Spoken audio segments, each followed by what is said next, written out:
Hey up lads and lasses, Damphyre here, back again with some more Infinite Lagrange. Today carrying on with the frigates and the ship stuff, so we'll jump straight into it to keep this video on the shorter side. And we are looking at the Mare Tranquility, that one. So, the Mare T, because I'm refusing to try and pronounce that ever again. It's not bad actually. It surprisingly does reasonable anti within the pulse version. The integrated type is more anti-ship, and in a crit build it seems to be doing alright. It's not anything super special, and it is supposed to be targeting fighters and corvettes in pretty much all of its variants, but I've never managed to see it ever target frigates, corvettes and fighters in the integrated type. It could be I just like maybe building it wrong, but I highly doubt that.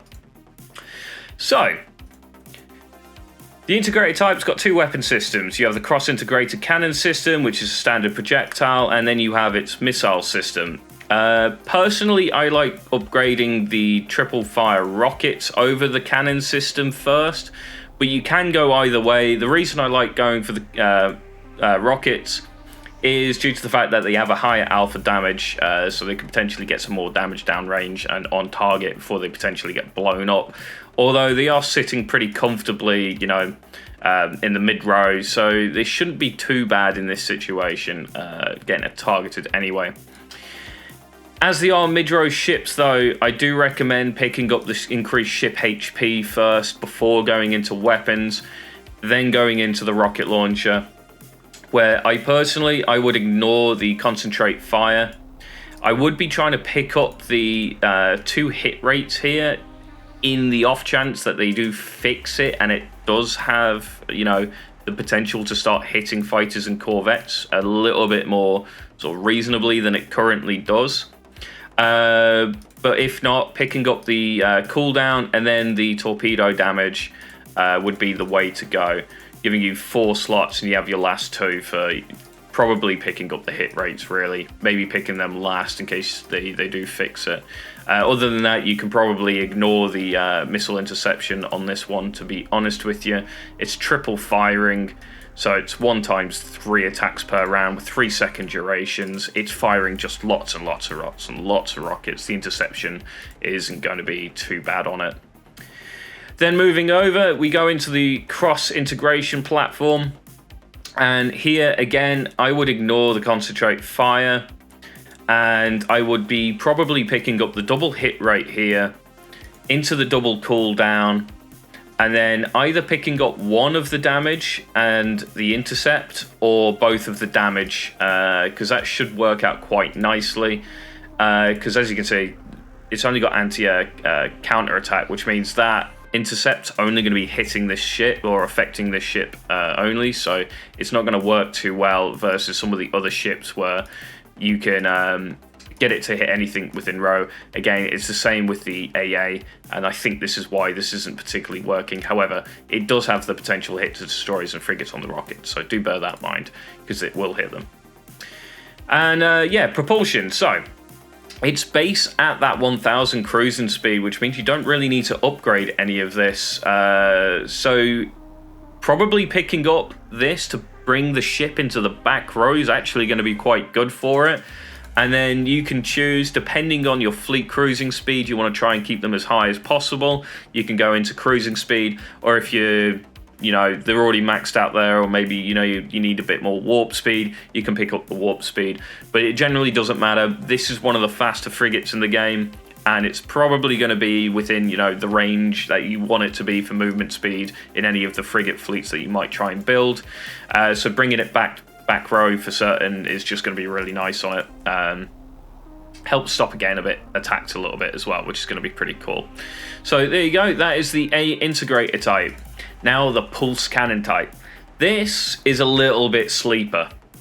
It absolutely and utterly can do AA. It's kind of limited in the fact that it's not like a fleet-wide AA, but you can get this supporting the back row AA, and yeah, if you've got this mixed in with the couple of carriers which are back row, and the enemy are using the likes of Jaegers and stuff like that to prioritize their aircraft hitting that back row on you, this thing will mess stuff up, and it hurts. I had a 4-minute battle with one of these recently, and it pulled off 90k AA.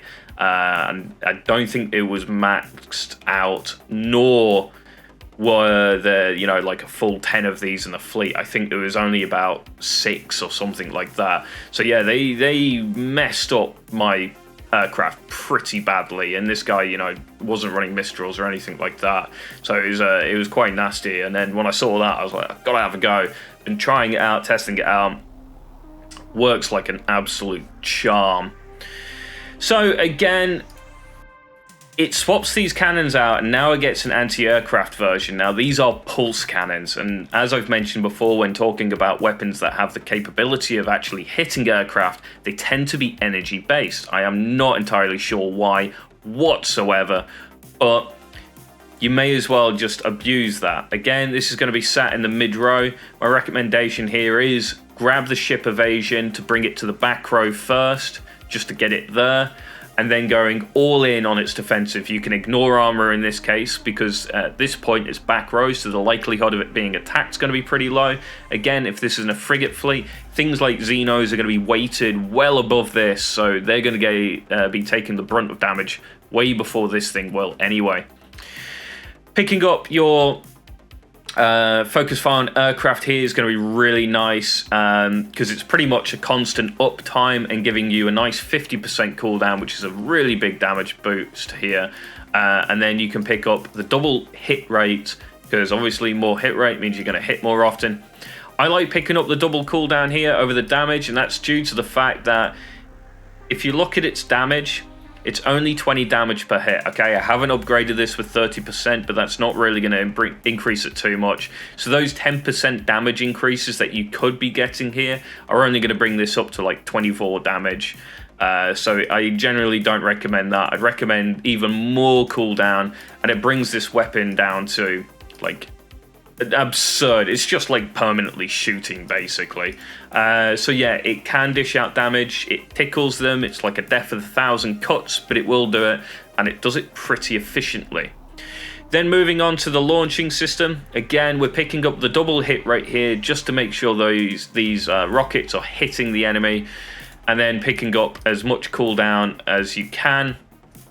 I'd ignore the hit rate against frigate and destroyers here, due to the fact that you want this sort of hitting the aircraft more often anyway, and its priority is against aircraft, so, you know, you might as well go that route instead. After the cooldown, I do pick up the 1 damage slot, and we have 1 spare slot, so I will be picking up a 2nd damage slot here. It's not going to be much. It's going to be an extra 12 damage. Again, though, I haven't upgraded this with the extra 30%, so that would help in the long run. But yeah, this is the premium of this variant, or of this frigate class, to run for anti-air, which is interesting because they have an anti-aircraft variant, which we'll talk about now, which doesn't do as much anti-air as the pulse cannon type. Now, the anti-air variant, it quite simply, it sucks because it has projectile damage, and yeah, it has got the focus fire though. It has got some hit rate bonuses and stuff like that you can play around with, but you know, you want to run the focus fire for aircraft here. Your propulsion, again, probably bringing it back to back row first is going to help it out and keep its survivability up to the point where you probably won't need to run the armor too much. If you do choose to use it as a mid-row ship, though, pick up some ship HP, and one of the 2 energy resistances will help it out a little bit. Once you've upgraded the propulsion, I'd recommend actually going to the launching system first on this one, and that's due to the fact that it's just better against the fighters and corvettes versus those cannons, rockets and missiles and that kind of thing do better. Again, not as good as energy turrets, but cannons are just terribly bad. I'm not entirely sure why.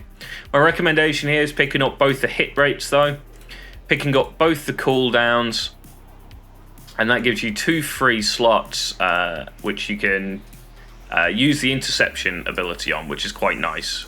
So I'd recommend, yeah, double cooldown, well, double hit rates, double cooldown, interception, that puts you at 5, and then probably one of the damage mods just to finish that off.